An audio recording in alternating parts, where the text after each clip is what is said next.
Heritage Society of Kerala, Thrissur, 26, 27, 28 September 2025 glimpses. GR divine plus நேயர்களுக்கு அன்பு மாலை வணக்கம். நம்ம சேனலில் கிளிம்சஸ், அதாவது நடந்து முடிந்த கண்காட்சிகள் ஆர் ஈவெண்ட்டை பற்றின ஒரு ரிவ்யூ. அதில் இன்றைக்கி நம்ம பார்க்க போகிறது ஹெரிட்டேஜ் சொசைட்டி ஆஃப் கேரளா வெற்றிகரமாக நடத்த முடித்த த்ரிஷூரின் ஆன்டிக் எக்ஸிபிஷன். த்ரிஷூரை பொறுத்த வரைக்கும் உங்களுக்கு எல்லாத்துக்கும் தெரியும், கேரளாவில் அது ஒரு மிக முக்கிய நகரம், நல்ல ட்ரெடிஷ்னல் நகரமும் கூட. நீங்கள் உலக அளவில் இருக்கிறவங்க பார்த்தீங்க அப்படின்னா, இந்த யானை திருவிழான்னு சொல்லிட்டு வருஷம் ஒன்று நடக்கும். அது முக்கியமான அந்த பகுதி த்ரிஷூர் தான் ரொம்ப ஃபேமஸ்ஸு. அதில் அந்த ஒரு த்ரிஷூர் ரவுண்டானான்னு இருக்கும். அந்த ரவுண்டானாவை சுற்றி தான், அதில் தான் அந்த எல்லா கண்காட்சி, பெரிய அளவு கண்காட்சி எல்லாம் நடக்கும். அதில் இந்த யானைகள், அந்த திருவிழா, அவங்களுடைய ட்ரெடிஷ்னல் ஃபெஸ்டிவலும் நடக்கும். அதை சுற்றி ஒரு முக்கியமான எல்லா மடங்கள், அந்த பில்டிங்ஸாக இருக்கட்டும், பிராண்ட் ஸ்டுடியோஸாக இருக்கட்டும், மார்க்கெட் பிளேஸுக்கு எல்லாமே அதை சுற்றி தான் இருக்கும். அதில் இவங்க அமைச்சது ஒரு அருமையான இடத்துல இந்த கண்காட்சியை போட்டாங்க. பாண்டி சமோதா மடம்னு சொல்லிட்டு, அது அந்த கோயில் மாதிரி ஒன்று இருந்தது. கோயிலுக்கு பக்கத்துலேயே அவங்களுடைய மடத்தினுடைய ஒரு ஹால் இருந்தது.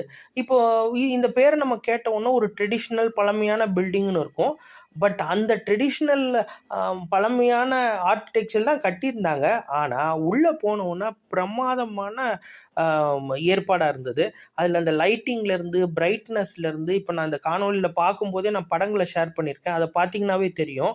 அந்த அளவுக்கு பிரைட்டாக பண்ணிடும். ஒரு சின்ன சின்ன ஃபங்க்ஷன் நடக்கும் பட்சத்தில், ஒரு கல்யாண ரிசப்ஷன் இருக்கும் பட்சத்தில் எப்படியெல்லாம் வசதி இருக்குமோ, எப்படியெல்லாம் ப்ரொஃபஷ்னலாக இருக்குமோ, எல்லா வசதியுமே இருந்தது. அது ஒரு 2 ஃப்ளோரு, நல்ல அருமையான ஏற்பாடாக இருந்தது. இன்னொன்று, அது முக்கியமான இடம் அப்படின்றனால நல்ல ஃபுட்ஃபால்ஸ் இருந்தது.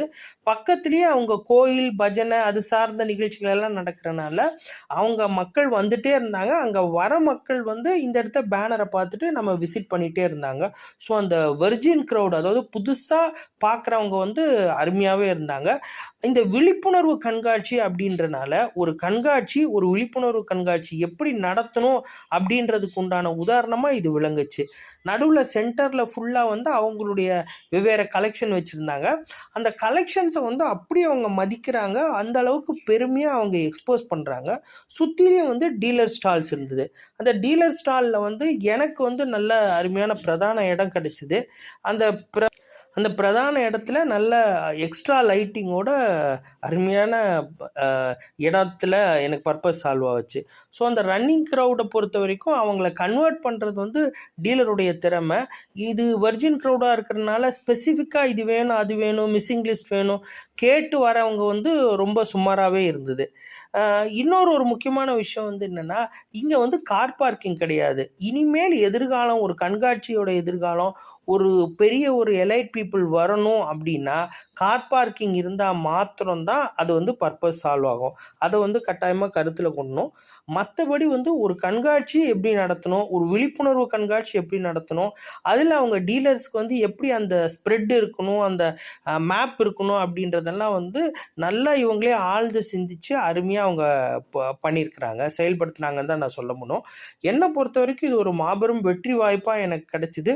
புது கஸ்டமரும் கிடைச்சாங்க, புது நல்ல பேரும் அந்த கேரளா அளவில் நமக்கு கிடைச்சிது. நல்ல ஒரு சேல்ஸ் ஃப்ரைடேவும் சண்டேயும் நல்ல அருமையாக இருந்தது. இதை ஒரு முன்னுதாரணமாக ஆர்கனைசர் எல்லாமே எடுத்துக்கணும். எல்லா விஷயத்துலையும் கவனம் செலுத்தி டீலர்ஸையும் ஈக்குவலாக அவங்க பேலன்ஸ் பண்ணாங்க அப்படின்னா கட்டாயமாக நல்ல எதிர்காலம் இந்த நம்மளுடைய ஃபீல்டுக்கு உண்டு. இந்த காணொளி உங்களுக்கு பிடிச்சிருக்கும்னு நான் நம்புகிறேன். பிடிச்சிருந்ததுன்னா நட்பு மற்றும் சொந்த வட்டங்களுக்கு வேர்ட் ஆஃப் மவுத் சொல்லுங்கள்.